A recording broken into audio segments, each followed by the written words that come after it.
Have it cleaned before council, the Alpha King said. The voice was cold enough to frost the copper wash basin.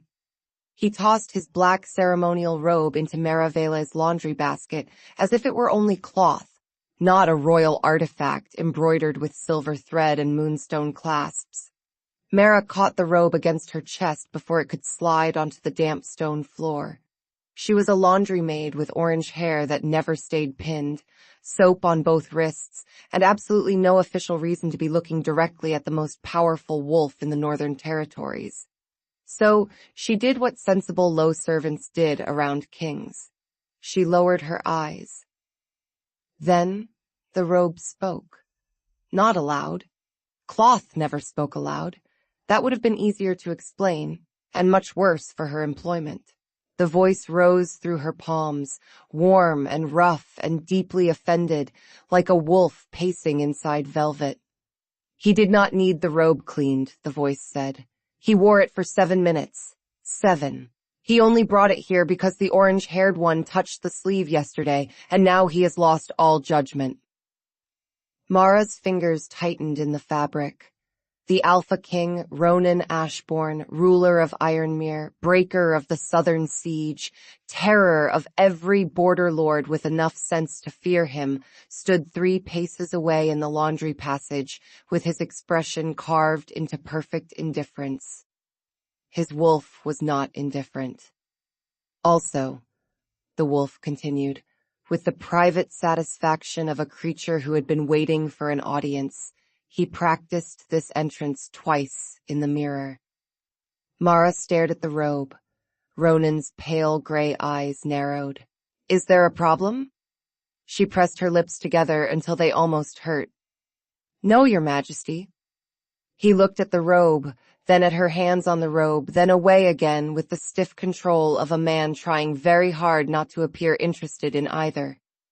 The wolf's voice warmed into something close to delight. Look at her hair, like autumn caught fire and decided to be practical about it. Tell her that. No, you will not tell her that.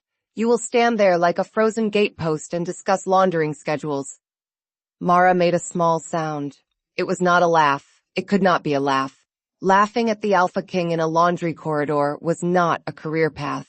It was a funeral arrangement with extra paperwork. Ronin heard it anyway. His attention returned to her face, sharp as a drawn blade. Mara dropped her gaze to the robe, which was safer in theory, except the robe still held his wolf's opinion of the situation. She smells like clean linen and rainwater. This is a serious development. Maravale, Ronin said. Her heart gave a foolish little jump. He knew her name. Of course he knew her name. Kings knew many things. They knew supply routes, bloodlines, council votes, and apparently the names of low laundry maids who had once removed wax from their left cuff. Yes, Your Majesty?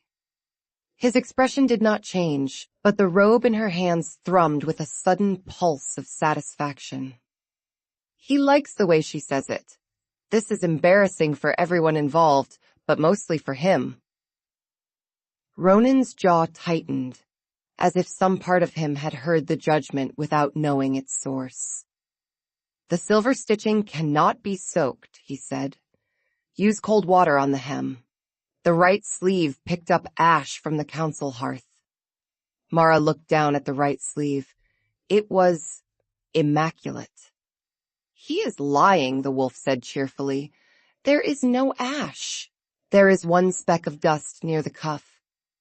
He noticed because he has been staring at the sleeve since she touched it yesterday. Mara could not trust her face. She turned toward the long sorting table and set the robe down with exaggerated care. The laundry room smelled of lye soap, rain, wool steam, and the starch Mrs. Bell insisted made linen behave better than most people. It was her world, low and hot, full of cracked knuckles and damp hems, but hers. The king did not belong in it. He looked larger here than he did in the great hall, where the ceiling could absorb him. In the laundry room, Ronin Ashbourne looked less like a portrait and more like a man who had wandered into a place where no one knew how to arrange themselves around him. Mara had no idea what to do with that. The robe did. Ask her whether she ate breakfast. That is normal. Wolves ask mates whether they have eaten. Kings may also ask. I have studied this for 6 minutes. Ronin said nothing. The wolf sighed through the cloth, long-suffering and dramatic.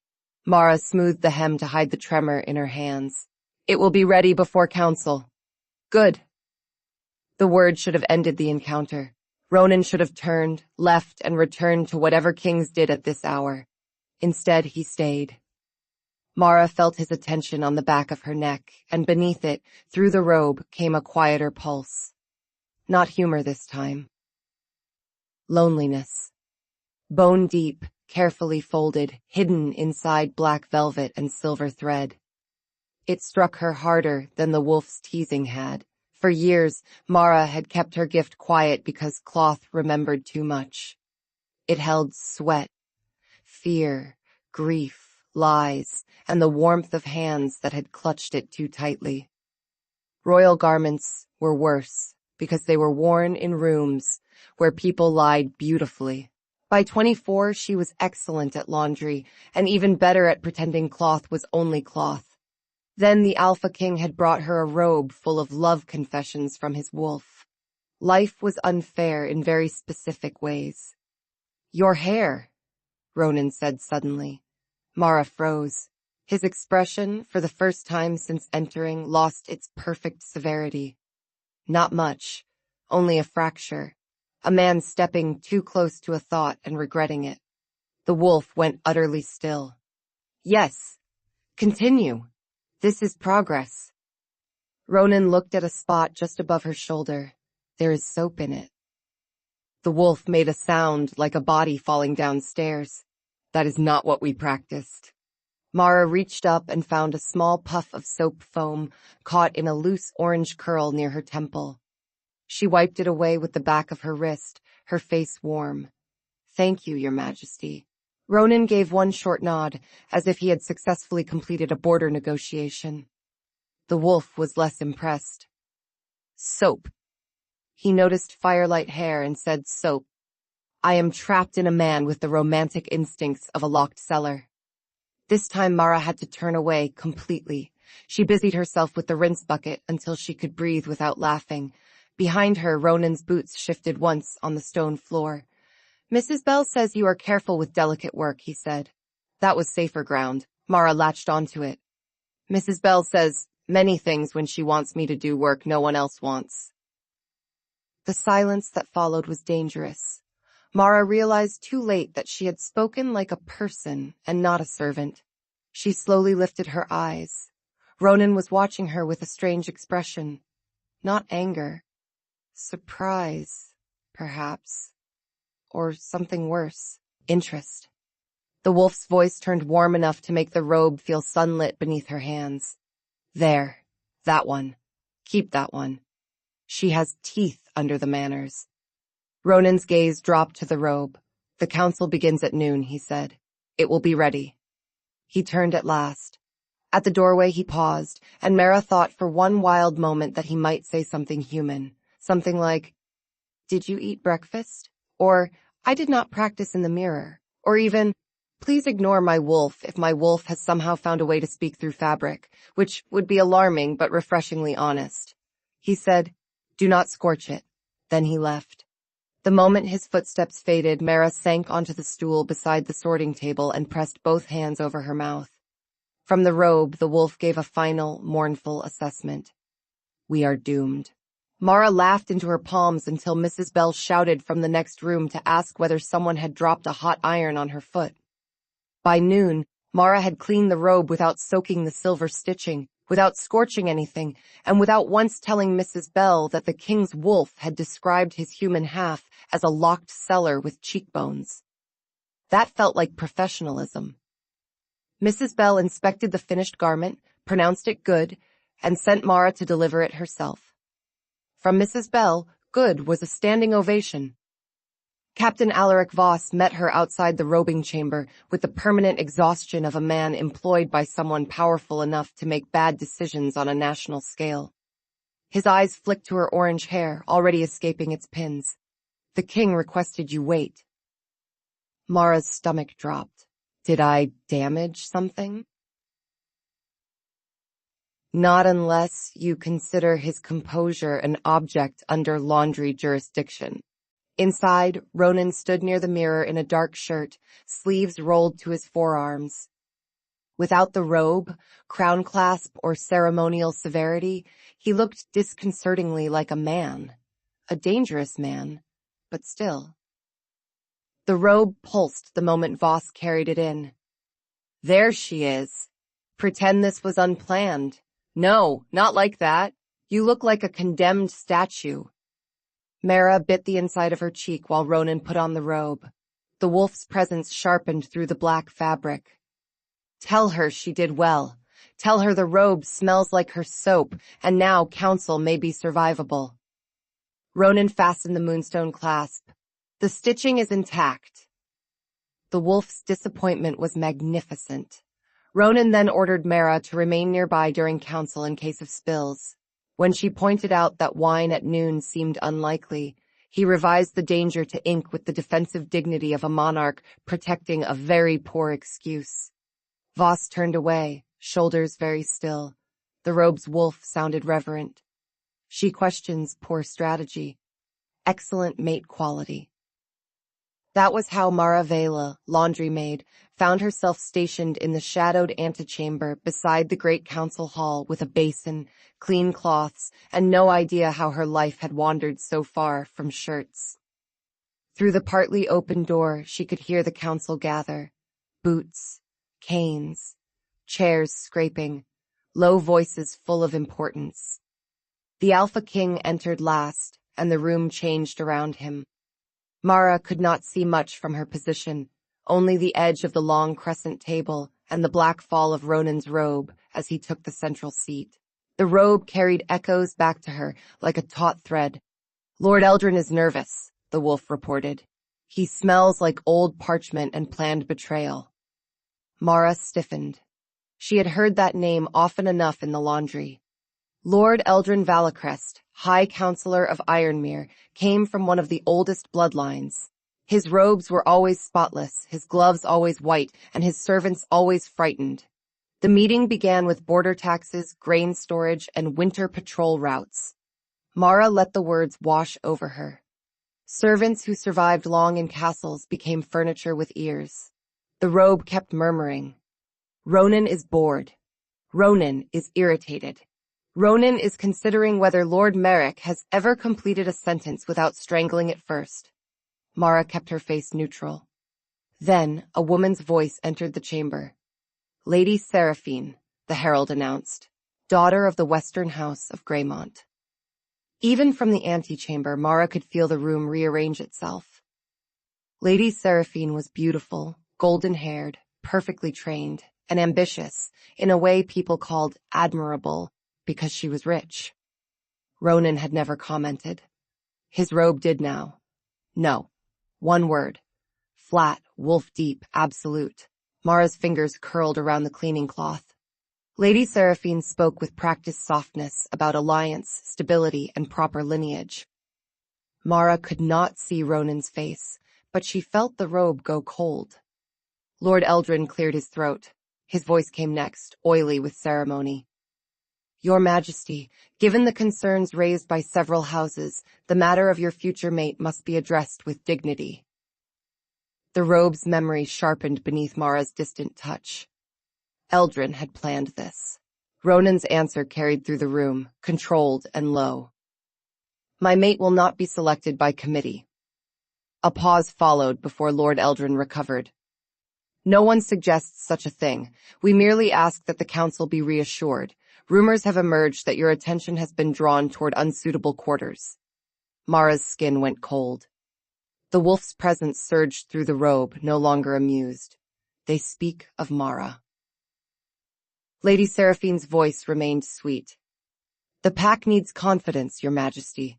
Affection is a private matter. A crown is not. Ronin did not answer at once.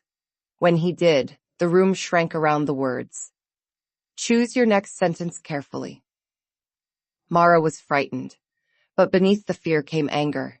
They had taken his loneliness, his caution, his awkward attempts to reach across rank, and turned them into political weakness. The council moved on, but the air never cleared. Mara stood in the antechamber and listened to Lord Eldrin lay polite stones around a trap. By the time the meeting ended, she understood the shape of the trap. The council believed Ronin's choice of mate could destabilize the realm, and someone intended to make Mara the proof. That evening, the first forged letter appeared. It arrived folded in cream parchment, sealed with black wax stamped in the royal crest, and carried by a breathless junior steward who looked as if he wished he had chosen farming. Mrs. Bell found Mara in the laundry room and ordered her to the head steward's office at once. Before Mara left, the older woman told her to keep her chin level, because people like them read bowed heads as guilt. The head steward's office smelled of beeswax, ink, and fear pretending to be order. Mr. Calloway stood behind his desk, Captain Voss stood by the window, and Ronin stood near the hearth in the black robe. On the desk lay the letter. Mara did not touch it. Cloth remembered. Paper did too, but paper held intention like cuts. Mr. Calloway looked miserable.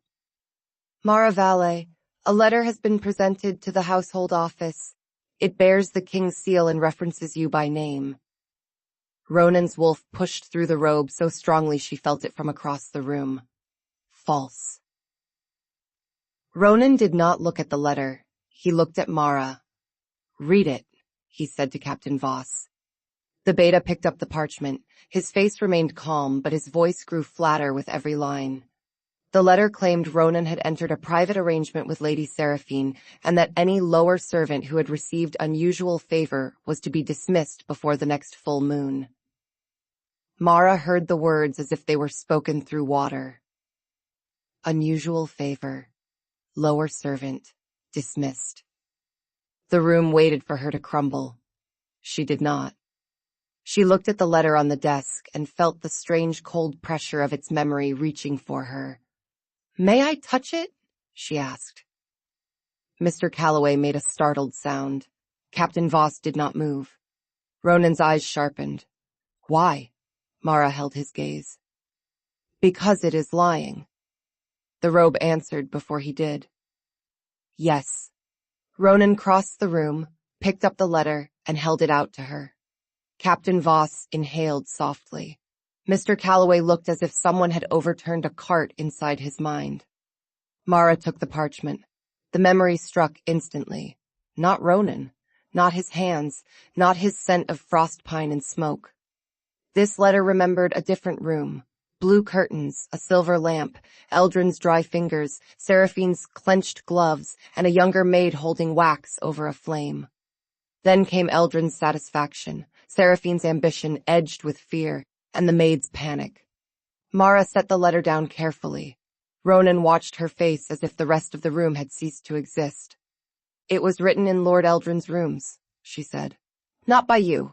Mr. Calloway went pale. Captain Voss's attention turned to Ronin. The king's voice was very quiet. How do you know? There it was. The question she had avoided all her life. Mara could lie, as she had survived by lying through silence. But the letter had not been written only to harm her. It had been written to corner him and make his choice look shameful. Mara was tired of powerful people leaving dirt for servants to scrub away. Cloth remembers, she said.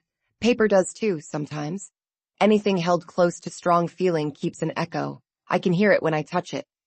Mr. Calloway slowly sat down. Captain Voss did not look surprised so much as abruptly resigned, as if another impossible thing had been added to an already difficult schedule. Ronin remained still. Through the robe came the wolf's voice, softer now. She told us.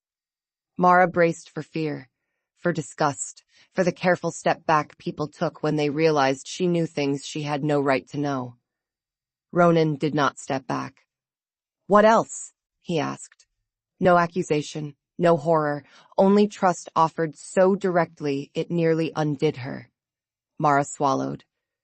Lady Seraphine was there. So was a maid. Someone used your seal or a copy of it. The maid was afraid.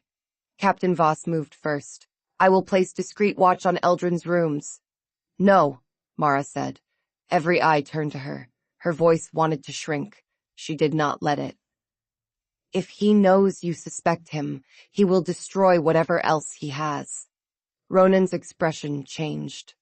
A small recalibration, as if she had stepped out of one category in his mind and into another.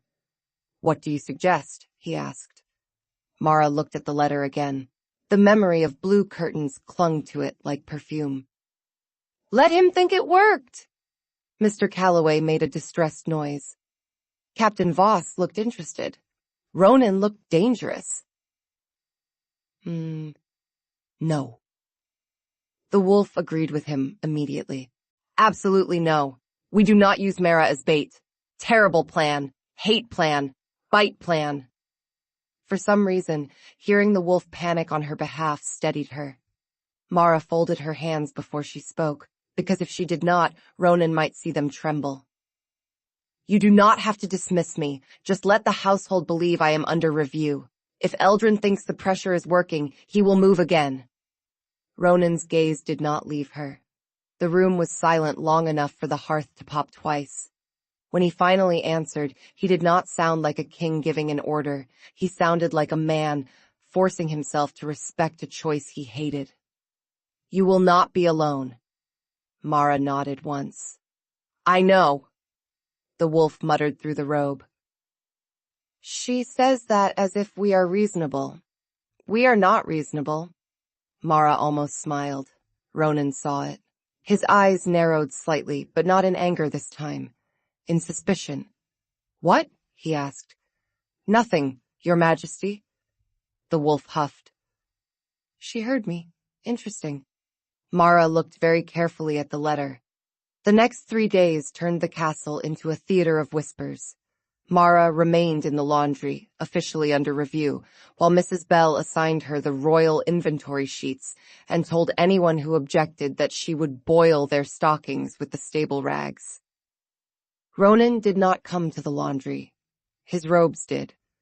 Every morning a different garment arrived. A riding coat that smelled of cold dawn and restrained temper. A council sash that remembered Eldrin pressing for formal inquiry. A pair of gloves that held the shape of Ronin's hand clenching when someone mentioned low bloodlines. And always, threaded through each garment, the wolf. He misses her. The next day, in the riding coat, he walked past the laundry stairs twice, claimed it was inspection. There is nothing to inspect on stairs. The next evening, in the gloves, he asked Voss whether orange hair was common in the eastern villages. Voss said he would rather be stabbed than answer. Mara began to look forward to the deliveries. That was unwise. But loneliness had its own appetite, and the wolf's ridiculous honesty fed some quiet part of her that had been hungry for years. On the 4th morning, a bundle arrived from Lady Seraphine's guest suite. Not royal laundry. Guest laundry usually went to a separate room. The maid who delivered it was young, freckled, and trembling so hard the silk wrapper shook in her hands. They said Mrs. Bell should handle this personally, the girl whispered. Mrs. Bell was in the drying yard arguing with a line of shirts. Mara looked at the silk wrapper, pale blue, fine weave. Too fine for ordinary handling. Who sent it? Lady Seraphine's dresser. Mara's gift stirred before she touched the cloth. Fear. She waited until the maid fled before unfolding the wrapper. Inside lay a silver-threaded handkerchief, a torn ribbon, and a scrap of dark wool. The wool was from a royal robe. Mara's mouth went dry. She touched it with 2 fingers. The memory broke open. Seraphine's suite. Lord Eldrin again, angry now, his soft polish cracked, Lady Seraphine pacing. The frightened maid kneeling by a trunk. Eldrin's voice, low and vicious, saying they needed proof of intimacy, something from the king's own clothing planted in Mara's bed, paired with a confession written in her hand. Then the maid's fear sharpened around one thought. I cannot. do this." Mara lifted her hand from the wool. For a moment, the laundry room tilted. Mrs. Bell's voice sounded from the doorway. "Mara." The older woman rarely used her first name. Mara turned. Mrs. Bell looked at the cloth on the table, then at Mara's face. Her own expression settled into something hard and practical. "What did they do?" Mara told her enough. Not all of it, not the wolf, not the love confessions in the king's robes, but she told Mrs. Bell about the forged letter, the planted wool, and the frightened maid. Mrs. Bell listened without interruption. When Mara finished, the head laundress bolted the door, ordered her to sit before she fell down, and poured tea into a chipped cup. Mrs. Bell accepted the truth about the cloth with less horror than Mara expected and far more professional offense. "And no one thought to assign you to stain investigation? Wasteful." Mara stared at her. Mrs. Bell snorted. "I have run this laundry for 23 years. Half the kingdom's sins pass through my wash water. Of course cloth knows things." Something in Mara's chest loosened so quickly it hurt. Mrs. Bell pushed the tea closer. "Drink, then we take this to the king." "Not yet." The older woman stopped. Mara looked at the blue silk wrapper. "There is a maid in Seraphine's rooms. She is being forced." "Then we take her too. She won't speak if she is afraid." Mrs. Bell considered that. "What do you need?" Mara had never been asked that question in quite that way. She looked at the laundry around her. Sheets, robes, towels, aprons, the hidden river of castle life. Access to every guest laundry bundle from the West Wing. Mrs. Bell's smile was slow and not kind. "That I can do." By nightfall, Mara had built a map of fear from fabric. Lady Seraphine's gloves remembered impatience and rose perfume. Her dresser's apron remembered contempt. Lord Eldrin's napkin, misdelivered from a private supper, remembered wine, satisfaction, and the words public hearing. The frightened maid's sleeve cuff remembered tears. The next council session would be the trap. Eldrin would present the planted scrap, the false confession, and a witness. Mara would be accused of trying to entangle the Alpha King through low magic, seduction, and theft of royal property. Seraphine would appear wounded but dignified. Eldrin would call for Mara's dismissal and a formal binding arrangement between Ronin and Seraphine to restore stability. It was elegant. It was cruel. It might have worked if no one listened to laundry. Mara sent word through Captain Voss just after midnight. Ronin came to the laundry himself. He wore no robe this time, only a dark shirt, trousers, and boots still dusted with frost from the courtyard. His hair was loose around his face.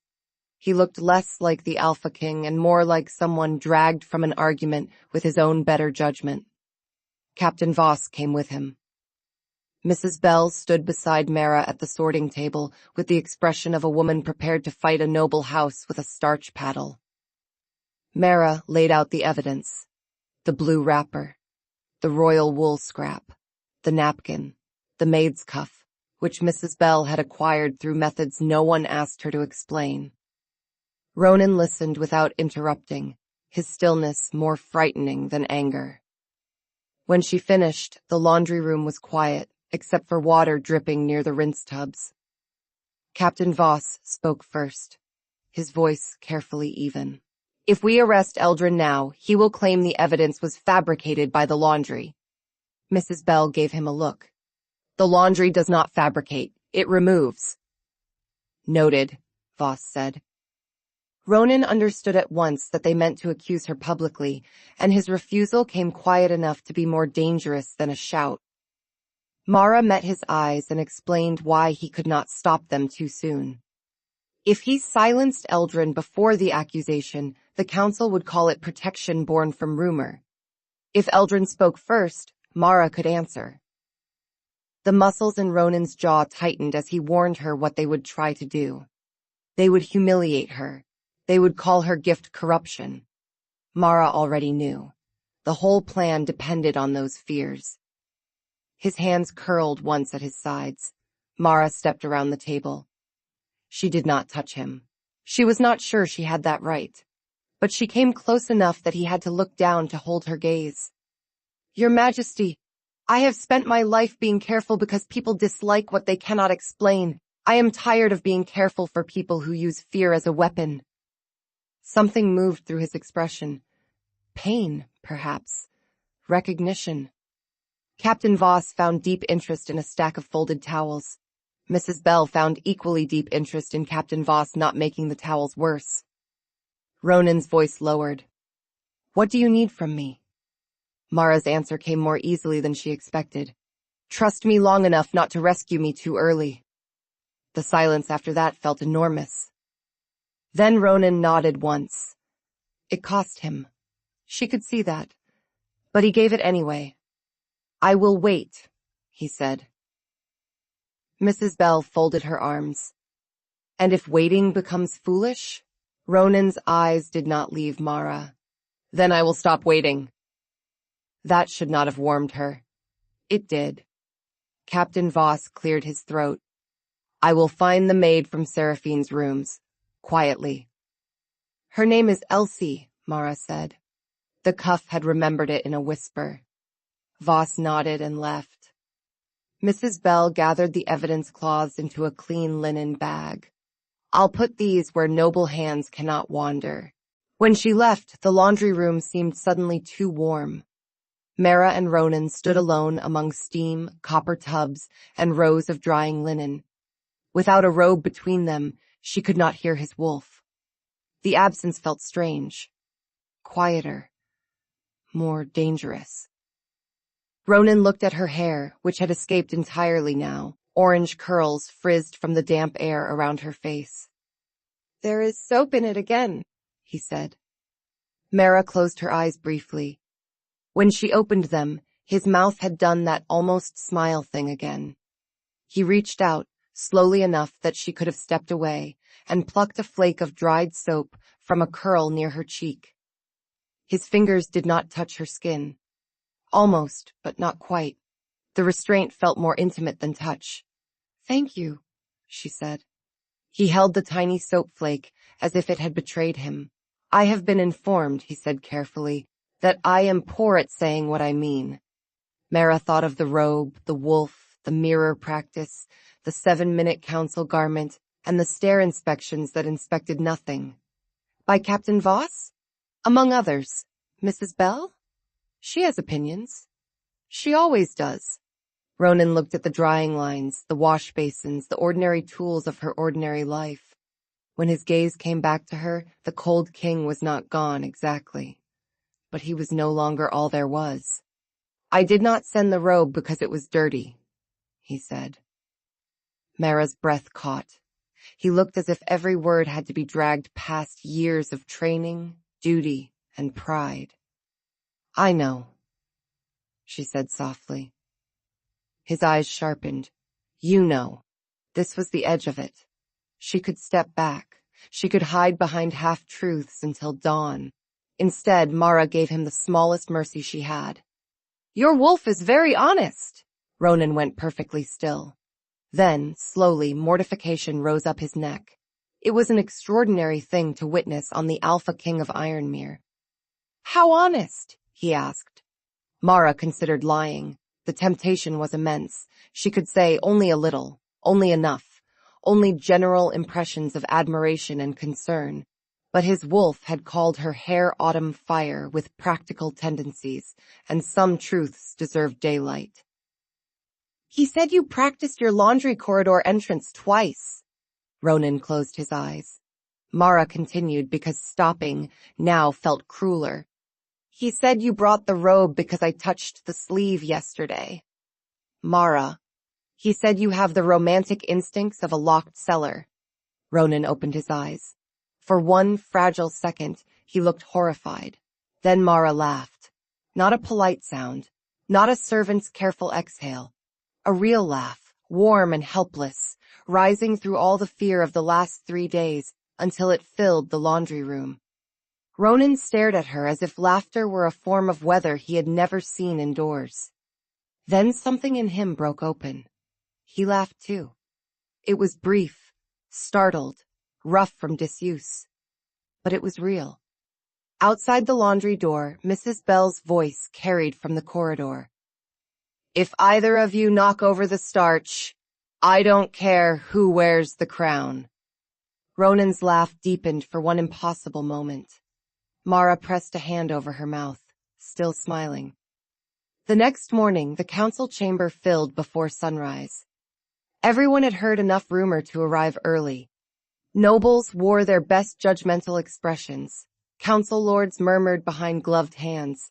Lady Seraphine sat in pale gold silk near Lord Eldrin, her face composed into injured dignity.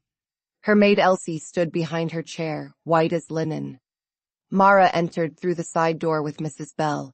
She wore her plain gray work dress, clean but unmistakably servant maid. Mrs. Bell had attacked her hair with pins, but the orange curls were already rebelling around the edges. Mara had refused powder, silk, jewels, or any attempt to make her look like someone else. If they meant to accuse a laundry maid, they could face one. Ronin sat at the head of the chamber in the black robe. The robe saw her immediately. "There she is." "Good. Breathe." "No, not you, Ronin. You are breathing like a war drum." "Mara. Breathe, little flame." The name landed in her chest with unexpected tenderness. She did breathe. Lord Eldrin rose with solemn theater. He spoke at length about stability, ancient standards, the dignity of the crown, and the danger of unseen influence within a royal household. Mara listened to the shape of it more than the words. He was building a cage, one sentence at a time. Ronin did not interrupt. His robe trembled with restrained violence. "We are waiting because she asked. We hate waiting. We are excellent at hating it." Mara kept her gaze forward. At last, Eldrin presented the scrap of royal wool and a folded confession allegedly found among Mara's bedding. He announced that the confession admitted to stealing from the king's robes and using low magic to draw his attention. A murmur spread through the chamber. Lady Seraphine lowered her eyes with perfect sorrow. Elsie swayed behind her. Mara looked at the paper in Eldrin's hand and felt no fear. Only clarity. Ronin spoke then, his voice quiet enough to sharpen the room. "Maravela will answer." Eldrin's brows lifted. "Your Majesty, surely a servant accused of such conduct should not be permitted to perform." The robe's wolf snarled through the cloth. Careful. Ronin leaned back in his chair. The movement looked idle. It was not. "She will answer," he said. "You will listen." Mara stepped into the open space before the council table. She did not curtsy, not because she had forgotten, because if she bent now, some of them would think she was already broken. "I would like to touch the confession," she said. Eldrin smiled faintly. "More tricks?" Mara turned to him. "Evidence." Something in the room shifted. Not much. Enough.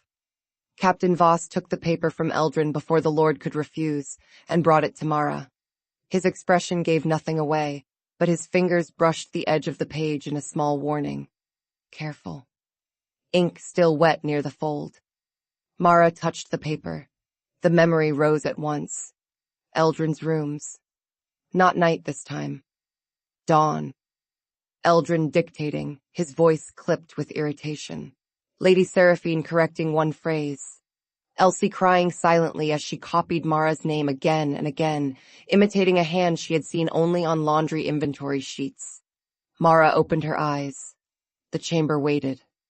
"This was written this morning," she said. "In Lord Eldrin's rooms. Lady Seraphine changed the wording because she thought the first version sounded too educated for me." A shocked sound crossed the room. Seraphine's composure cracked for half a breath. Eldrin's face hardened. Absurd. Mara kept going before fear could catch up. She described the blue curtains, the silver lamp, the wax knife with a chipped handle, and the exact phrase Seraphine had removed. With every detail, Elsie grew paler. With every detail, Eldrin's control thinned. One of the older councilwomen leaned forward. "How could you know that?" Mara looked at Ronin. He did not rescue her. He did not speak over her. He held her gaze and trusted her in front of all of them. So Mara told the truth. "Cloth remembers," she said clearly. "Paper remembers when fear holds it tightly enough. I hear echoes left in fabric, parchment, wax, and thread. I have heard them all my life." The chamber erupted. Not in shouting. Worse. In whispers sharp enough to cut. Witchcraft. Low magic. Impossible. "Useful," said the Robe, deeply offended on her behalf. "The word they are searching for is useful." Mara almost smiled. Almost. Lord Eldrin seized the noise. "You hear her confession. She admits it. This is precisely the corruption we warned against." Ronin's hand tightened on the arm of his chair. Mara lifted one hand, not to him, but just enough for him to see. "Wait." His robe went hot with wolfish protest. "No. Hate this. Hate every part." But Ronin waited. Mara turned to Elsie. The maid looked as if the room had become a cliff edge. "Elsie," Mara said gently. Lady Seraphine snapped her gaze toward the girl. Mara did not look away from Elsie. "You copied the letter because Lord Eldrin threatened your brother's work papers. He said your family would be removed from the West Farms if you refused." Elsie's hands flew to her mouth. The council went silent. Not quiet. Silent. Lady Seraphine stood. "This is intolerable. My maid is unwell and clearly susceptible to suggestion." Captain Voss moved before Seraphine could touch Elsie, placing himself between them with casual precision. Ronin finally spoke, and the sound of his voice settled over the chamber like iron. "Elsie may answer." The maid shook so hard Mara feared she would collapse. Mrs. Bell appeared at her side as if summoned by laundry justice itself, and pressed a cup of water into her hands. Elsie drank. Then she looked at Mara with something like apology. "It's true," she whispered. Eldrin shouted then, a burst of outrage dressed as authority. Ronin rose from his chair, and the shout died. The black robe fell around him, silver thread catching the cold morning light. The wolf inside it was no longer teasing. It was present, vast, and proud. Ronin descended the dais one step at a time.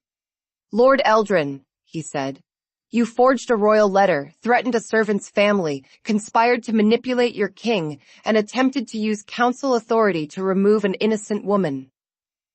Eldrin's face had gone gray. "Your Majesty, this is a misunderstanding born from concern for the crown." Ronin stopped beside Mara. Not in front of her, beside her. The difference passed through the room more powerfully than any roar. "No," he said. "This is treason born from arrogance." Lady Seraphine tried one last time. Her voice softened into wounded silk. "Ronin, please. You cannot mean to take the word of a laundry maid over the houses that have served your crown for generations." The robe's wolf gave a cold, satisfied sound. Wrong thing to say. Ronin turned his head toward her. "Mara Vale did more in 4 days to protect this crown than your house has done in 4 generations of flattering it." The chamber absorbed that like a blow. Mara's throat tightened. Ronin faced the council. Her gift uncovered forgery, coercion, and a conspiracy inside this hall. You feared what you did not understand because it did not come wrapped in bloodline or title. He looked at Mara then, and his voice changed. Not softer in weakness, softer in truth. "I did the same." Mara's breath caught. Ronin reached for the clasp at his throat. The council watched as he removed the black robe, the royal robe Eldrin had tried to turn into evidence against her. He placed it around Mara's shoulders. The fabric was warm from him. The wolf's voice settled into her mind like a hearth fire. "There.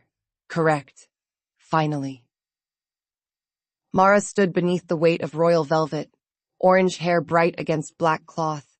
soap-rough hands gripping the edge of a garment no laundry maid was ever meant to wear. Ronin's next words carried to every corner of the chamber. Mara Vale is under my protection. More than that, she has my trust. If the pack requires a name for her gift, then call her Truth-Bearer until you learn enough humility to ask her what she prefers. One of the councilwomen bowed her head first, not deeply, not dramatically, but with acknowledgement. Then, Captain Voss. Then Mrs. Bell, though her bow was more of a stern nod and likely aimed at the robe not being dragged. Others followed, some willingly, some because the room had changed and they were clever enough to change with it. Lord Eldrin was taken into custody before noon. Lady Seraphine was placed under guard, Elsie's family papers were secured, and Mrs. Bell informed the household that anyone who whispered witch near Mara would find their linens starched into boards. By evening, the castle was exhausted. Mara was worse than exhausted, hollowed out by fear, praise, and the strange weight of being seen. She returned the black robe to Ronin in the laundry room. It felt right that he found her there. Not in the council hall or a gilded chamber, but among steam, linen, and the copper tubs that had known her before anyone else bothered. He entered quietly.